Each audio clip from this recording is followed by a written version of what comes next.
Hey everyone, welcome. I had no idea that the lyric was "Send Me on My Way." I thought it was like "Send Me in the Whale" or something. There you go. "Send Me on My Way." Great music video for travelers. Welcome. I'm Ben, Rebel Book Club. Good to see you here. Tonight we're talking about journeys. We're going to meet two full-time journey makers shortly, and then we're going to run a little travel quiz. Good news is anyone who's here tonight automatically gets a £200 We Road travel voucher off a We Road trip, which is not small. If you're planning a journey, they're fantastic. But we will share that code with you a little later. So first up, I want to welcome Anton and Roxana, Rebel Book Club members, who have been traveling since, I think, 2017. Which is why we haven't seen them in London for a little while. So, Roxana, Anton, if you're there, I know you're there. Come back and join us. There you are. Look at those happy faces. Hello. Hi, everyone. Hi. Welcome back to Rebel Book Club. We'd love it to be in person, but it's lovely to see your faces here. And we last saw you in around 2019, I think. Yeah. Yeah. Well, we still met online for a few times during COVID time, but I think the last time I've been to a proper. Do you remember the last Rebel Book Club event?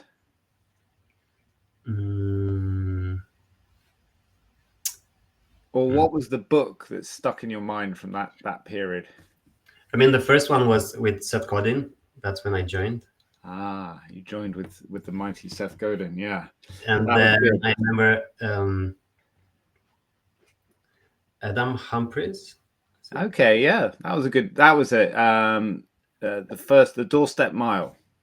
Exactly. Which is about starting something bold. Excellent. Now that's a nice link to you because you started Something Bold together in 2017, and have been doing it ever since. Which is you've been on the road in some form, shape, or another. Where are you tonight? So we are in Bucharest tonight. We are both from Romania, and we are here visiting friends and family. Fantastic. So let's go back to that time where you decided to start this journey together. What was your main motivation back then? And what was the plan? Did you plan to be still doing this, 7-8 years later? Maybe I can take this. So we knew each other from 2014, actually. And in 2017, we met in Romania. At the time, she was in Colombia. She was living in Colombia, in Bogota, and I was living in London. And we met in Romania, and that's where we start our relationship. And then she came to visit me in London, and that's where we had the first trip. We were in Austria and Germany. Yes. And then I've been to Mexico and Colombia to travel a bit, and then she moved to the UK, and then we started to travel together. And in all these destinations, we realized that we would like to spend more time actually in one particular place. And Valencia was actually one destination that we really loved. And it was actually during the pandemic when we realized that this can be possible. So our jobs somehow were okay to be done remotely. Thanks to the pandemic. So before the pandemic, it wasn't clear that this could be a sustainable way of living, but the pandemic enabled you or made you see that it was possible. I had friends. I had people that had the nomad lifestyle, I think, for 10 years now. They are doing social media marketing and other things. So as freelancers, yes, they were traveling. But for us, it wasn't really like on our map at the time. Okay. It was like 1 to 3 weeks maximum, like trips, but not like a proper nomad lifestyle. So you were going, you had a base in Romania, Yeah. and you would go away and come back, and then carry on with work and then go away again? We were living in London at that time. Okay. So we spent the pandemic in London, and we were traveling from London everywhere. And in 1 year, I think we did even more than 10 trips. So we took advantage of London being a connecting spot to many cities. But yes, thanks to after the pandemic, we realized we could really get to know the culture more than spending a few weeks there or just a few days. And just thinking about the business model for doing this, because some people will be watching and go, hold on, you did 10 trips in a year? What kind of employer enables this? Tell us a little bit about your work and how you're able to do it. Yeah, so I think it's more appropriate now after the pandemic, because back then, right, before the pandemic, or like after the pandemic, everything changed, at least for me. I'm a German teacher, and before the pandemic, I needed to be right in class and to teach. But since the pandemic started, I mostly taught online. And ever since, I've been doing only online classes. So I have the flexibility to teach whenever I want, from wherever I am. And that's amazing. That is amazing, but also to make that happen, to make that work. So now tell us a little bit about, Anton, tell us about your work. Well, I worked in like mostly technical companies, and I was doing community management, social media marketing, technical writing at some point, and everything could be done remotely. I didn't necessarily need to be in an office. The office part is the culture part. When you stay, you meet with people, but everything that I did could be done remotely. And actually, the companies allowed us to work remotely from time to time. So that's I've grown up with this kind of lifestyle as well, and for me, the thing that changed it all the technology that changed it for me was this thing called the BlackBerry Curve. I don't remember if it was kind of an old corporate phone, but it became popular with digital nomads as well. And I ran this project, this ecotourism project in Fiji, from a BlackBerry Curve, and it was like it had a keypad, a physical keypad on it, and a little ball, like a ball-bearing ball in the middle, which was your mouse. So I've got like my thumb hurts still from that, because I did basically 8 hours a day on that. No, but it was, and I was like, why are more people doing this? And this was in 2006-07, and then I remember getting to Bali in 2014, where we started Rebel Book Club at the same time, and there was a whole stereotypical digital nomad community.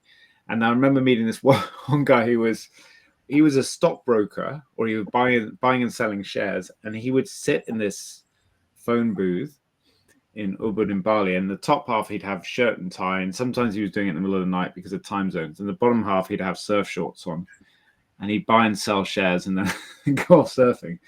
And it was completely possible, and even back then. So you must have seen. Do you now feel like several years into this, you're part of that global community, or do you identify slightly differently? I think I do identify as nomad,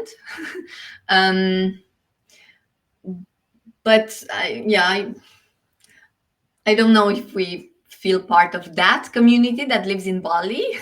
Oh yeah, well, people are all over, right? Yeah, but I do identify as nomad. I think once you start traveling, you can be a nomad, or you can just travel like 1-2 days or do city breaks. If you go to specific events, you're gonna meet people that are from the traveling community, and you're gonna start being these applications that maybe people use. You go to co-working spaces across the world. So we're doing this from time to time. So I would say yes, we are part of the community. Yeah. And tell us about it may be obvious, right? But for you both personally, you've been doing this for a long time now. What's been so great about it? What have been is it the destinations, the climate, the adventure, the freedom? What is it? I think for me is, in a way, is the unknown. We are not too good at planning. When we decided to go to specific destinations, we didn't choose we didn't know actually the events that were happening there. We were looking at planes, we were looking at our periods of time. We were saying, okay, we want to stay this month or these 2 months or these 3 months in one place. And then we were surprised by what's happening there. Yeah. We've seen, we lived in Spain when it was during the Easter time, and we've seen all these processions in Andalusia. Or in Valencia, we got the feeling of the Fallas, if people know about it. Mm. Or in Portugal, in Madeira, we were seeing the flower festivals, or and all the like international festivals that they have there. In Vietnam, actually, when we were recently, we didn't know about the lunar year, that it's so important there, and we celebrated in the end with some families from there. And I think one of the things that actually prompts me is this like unknown. You never know what to get. It's like a kinder, you know. That's Yeah, why. I mean, I'm with you. That's what I like, is the excitement of not knowing what's going to happen. It's a very powerful force, that, isn't it? It can pull you in. And where in the world? Where have you felt like? Where have you spent the most amount of your time? Where have you gone back to anywhere because you loved it so much? So we've spent a lot of time in Portugal, and we actually went back to Portugal after spending some time. And Madeira, if you know the island, is on top of our list. Like, we both agree, we felt very, very welcome there, and the whole time that we spent there, it was completely amazing and mind-blowing, because we went with zero expectations. We really didn't know what to expect, and it was incredible. So that was like where we spent most time. And like Anton said, we've been recently to Asia for the first time in our lives, and we definitely want to go back to Asia. Like, it was very special. Yeah, you could spend a lifetime in all these regions of the world. One of the things I find, I don't know about you, is that whenever I go somewhere, we've just done a big family trip to Kenya for 3 months. And whenever you go somewhere like this, you automatically go from this sort of like, you're in your own little world and you're doing your things and your friends and your work and all of that family. And then you go out and you're like, oh, wow, the world is simultaneously so big, because you get to a place and you're like, there's so much to explore, even within one region, one country, etc. And at the same time, it feels so small, because you can hop quite quickly on a long haul flight to these places. And so you're like, in a few hours, it's remarkable. But yeah, I love everything about it. What about well, no, that's not true. I don't love everything. I love a lot of things about it. What for you both has been challenging? Has it been things like organizing visas, the business model? Has it been spending all this time together, even though you like each other a lot? Quite intense, right? It's a different kind of relationship when you're traveling all the time together. What's been hard? I think the relationship part, what hasn't been, I mean, for me, it hasn't been challenging, not at all. Anton, what about for you? Well, we succeeded to stay like okay. time together. Anton, I'm glad you agreed with Roxana there. Yay. Yeah, but I think so we are traveling very spontaneous, and that has advantages and disadvantages. And it has been challenging not knowing where we are gonna live in 2 weeks, because that happens a lot when we travel. Like, we book 2 months or 3 months in a place, and then 2 weeks before, we don't have the next accommodation, the next destination. And especially me, I start getting anxious, and Right. that is like one of the challenges that we faced, from my point of view, like the biggest maybe. And that's for you, Roxana, because I get it, right? You want to know where you're going next. And you're trying to work, right? You're delivering your connecting, and you need good Wi-Fi, you need to have a good night's sleep, you need to feel clear-minded. Yeah, but I think it's also the personality. Like, I feel before I was very control freak. And if I would see myself, like, if I was me 10 years ago and I would know how my life looked today, like, I would think this is impossible, because I was very organized. But now, yeah, I mean, even then I was spontaneous, but not this, like this amount. So I think for me personally, because of this need of control and knowing at least where I'm gonna sleep, like, that's a big need. Well, the brain needs certainty, and when you're like less than 2 weeks, but the same can happen when you want to move a house in London. Sometimes you have 1 week to move out, and you don't know exactly where's next. It happened to me a few times, and the brain is like screaming, like, you need to stay somewhere. You have things to do. We have a dog that we travel. Oh, really? With from time to time. So that also requires a bit additional planning, because course it does. sometimes you need to take specific flights that can support dogs on hold, and then we need to call them, and so I mean, this is like a part-time job, right? it's, well, I mean, it takes a lot of effort in a short amount of time to take these decisions, but I think we've been always lucky to find like the amazing people and to negotiate the price. And I think when we put focus on like something, every time actually it realized. Yeah, and you're obviously clearly aligned on this together, so that makes a big difference to doing it by yourself. I have so many questions for you, but I'm just going to ask you a couple more. If anyone else has questions, by the way, feel free to jump on the chat or even on the video here with us. We'll chat for a few more minutes and then we'll do our quiz together. Cultures, you mentioned a couple, right? Yeah. Which have left a sort of made really a big impression on you. You think, oh, wouldn't it be great if the rest of the world was more like this? Oh, that's a very good question.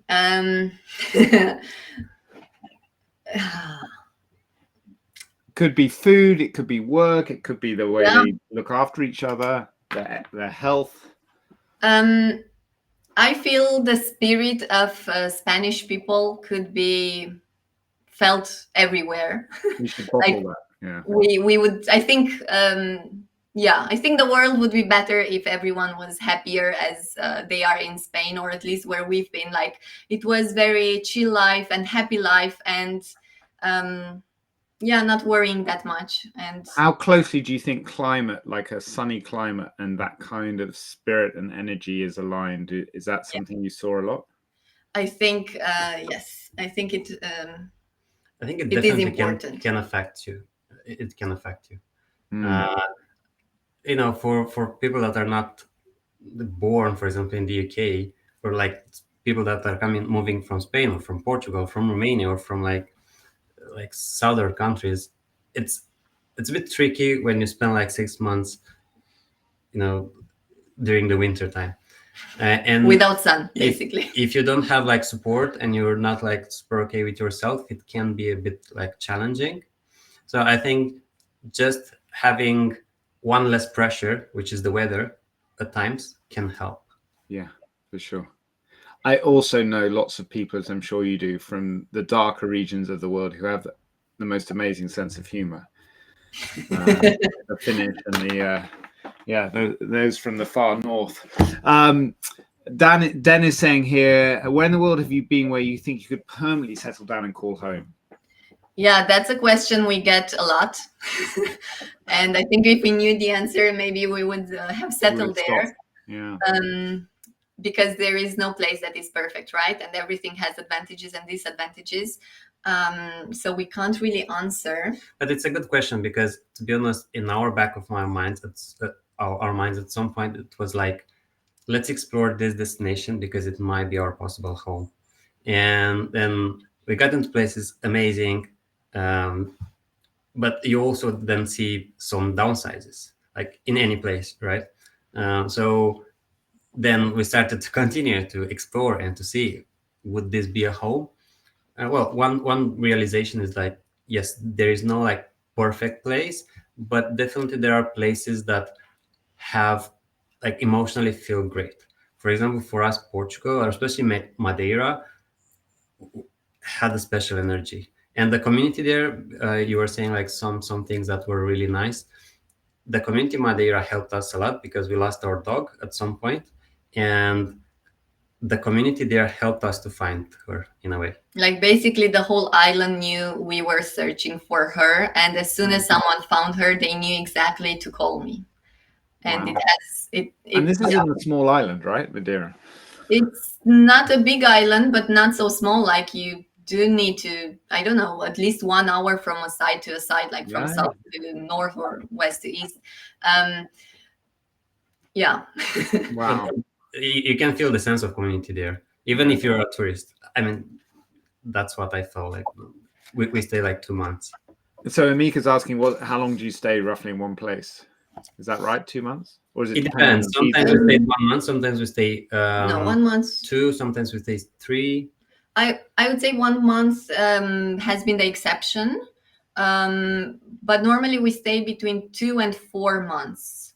Okay. Depends, like if we like it, that normally we try to find something for 3 months, and then if we like it very very much, we see if we can make it longer, and sometimes that is possible, sometimes not. Sometimes we don't find anything for 3 months but only for 2 months, and that's also okay. Like it happened on Madeira, and I cried when I left because it wasn't enough time for me there. Like I mean, Madeira Tourism Board is getting some good marketing from you here right now. Anthony would like to know how you get around. Are you hiking with backpacks? Are you on a horse? Are you have a van? Are you using local transport? What's your preferred mode of?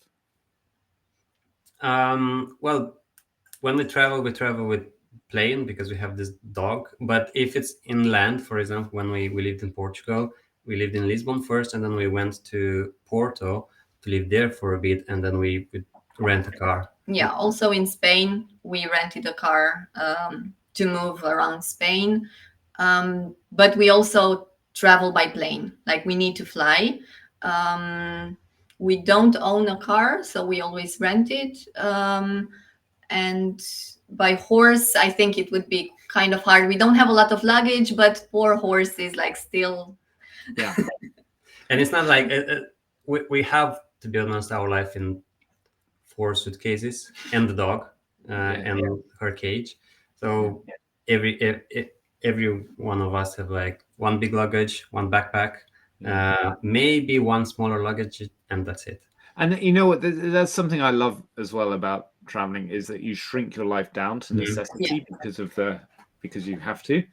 And that simplification of stuff, the getting, not having all that stuff. You can have all your little gadgets, which is great on your road, but I find really freeing. And I come back and it's great to rediscover things at home, but very quickly you're like, I didn't need that for the last few months. I think that changed, for example, my perspective over hoarding things, because I come from a society where we like to hoard, like together, to buy things, to keep things, maybe you did at some point. But because we were traveling quite a lot, and if you want to buy one item, you have to get out one item from your luggage. Yeah. So I think this like more like minimal lifestyle, or we have only what we use or what we need. I think it's something that was a win for us from all. Alex is asking the big question here, which is where are your books? Yeah, we Kindle a lot. Like we read on Kindle, and we do have books, but they are in storages. Like we don't travel with them, but we do have a Kindle, and there's a magical library hidden away somewhere in the world. Yeah, thanks. That's cool. Kindle. Last question from me. For now, I could speak to you loads about this because I think it's wonderful the life you've built, and obviously it comes with a privilege, right? You've been able to get yourself into this position. Not everyone can do this, but you've made the most of it, which is brilliant so far. Like a lot of our modern life is around, to me, it seems it's a lot more like we want to control and track and monitor our lives. So whether that's our health. Through our fitness trackers and apps, whether it's our we're tracking our sleep or our nutrition. We're trying to control a lot more our diets in terms of what we put into our body, the clothes we wear. We want to be more particular about certain things, where we want to be. A lot of that in the kind of modern life, whether it's good or bad, is up for debate. But there's a sort of sense now that becomes a lot more challenging when you move a lot, because you can't control, like you're giving up control of a lot of things when you travel as regularly as you do. What's your relationship like with being in control of situations and stuff like food and things that in your life, when you can exercise, where you can work?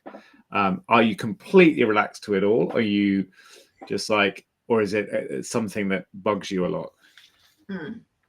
I think we might have like a different perspective.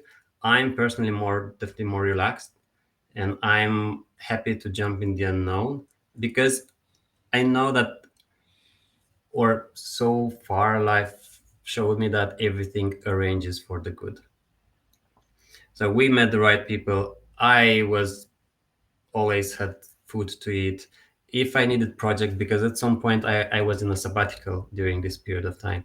I was stressed initially, but then I found some projects to fund the experience. I think, yeah, for me, we are flexible, but I think we're very adaptable. I think for you, Yes, I think that's like we didn't really decide on it, but it was quite obvious that we need to be flexible, we need to adapt. For me, I get stressed when I don't have good internet, I have to agree, because I have to be on Zoom to be able to teach, and I don't want to let down my students, right? So that is like the only stressful factor of when I course. don't have good internet connection. Food could be more challenging for me than for Anton, but we do cook. Like we don't book a hotel room, so we do book an apartment with a kitchen, so we can cook. And even in Asia, I am a vegetarian, and even in Asia, it was better than my expectations. So, Oh yeah. yeah. So I wouldn't say it's that challenging, the food, although he thinks so, but no, I don't. No, but I think when you form habits, right, and then when you travel, those habits you can't keep them up. Whether it's a certain like going to the gym, or whether it's a certain kind of nutrition, and there's lots of ways around it. But yeah, I think that's what sometimes blocks people from saying yes to these things. And I think, well, you mentioned, yeah, gym, which prompts me to the routine. I think that's one of the challenges. Sometimes you have strict routines. It can be a bit challenging to keep them because you don't have the same environment, right? So you have to adapt. I was doing like push-ups and like work exercises at home because I wasn't going to a gym. I was like, I didn't have like physical books. I had audiobooks and Kindle. I didn't have like all my spices, but like we found something similar. Yeah, there are spices elsewhere, right? They're not just at home. Yeah, that was my mindset too. I was like, I have my running shoes. I can go anywhere in the world, and I can. And it was my favorite way to discover new places, to put on running shoes and go. But what about when you have to see a doctor? Says Alex. We are lucky to be healthy and very grateful. And we do have travel insurance, but extensive. I wouldn't say it was extensive. And I needed maybe in all these years to go 2 or 3 times to the doctor, and I just paid for it. But it hasn't been a lot. Like it was, it wasn't hard, but also we mostly live in places where I speak the language, so that has been an advantage, because I know it's kind of hard to find doctors who speak English, but I do speak Portuguese, I do speak Spanish, I do speak German, so yeah, it was kind of easy to get. Anton, you're in trouble if Roxana goes off somewhere else. To be honest, yeah, especially as You are in Spanish trouble, countries, yeah. Right. Oh, I But can like, talk to you. we have indeed, like, we buy like travel insurance, and also we try not to get all the risky stuff, you know. Sure. Yeah. Yeah. Well, we just took our kids to on adventures around East Africa, and people are always like, what about this and that? And I was like, my response is always, there are people living in every corner of the world, and yes, they may be more adapted to the local climate and wildlife and whatever the challenges are there, but they're humans as well. But I think what we do, and I think it's worth mentioned, we have some, we buy some pills, we have our stack before we travel to a new destination. So because some things we can't find, like we find easier in the UK or maybe in Romania, and we don't know exactly the same name in Spain, Portugal, Thailand, and so on. So we have like a pack of those as well. Yeah, but we don't really get a cold or like that often, so we are lucky. You are role models for a happy, healthy life. Thank you so much for sharing. We're gonna do a travel quiz now. So fingers crossed for those of you that you end up in Anton and Roxana's team in a minute. We're only gonna have 2 little teams, because if you do, you might assume that they're going to win this or do very well at it. So it's very simple. The quiz is that Google Doc I've just shared. So you don't need to write on it. Pick someone to write down the answers, and then we'll bring 2 little team captains back together, in 20 minutes and see how you do. Very straightforward travel quiz from all over the world. See how many answers you can get right. Hopefully one person in your team has read the book. So just follow this link. See you soon.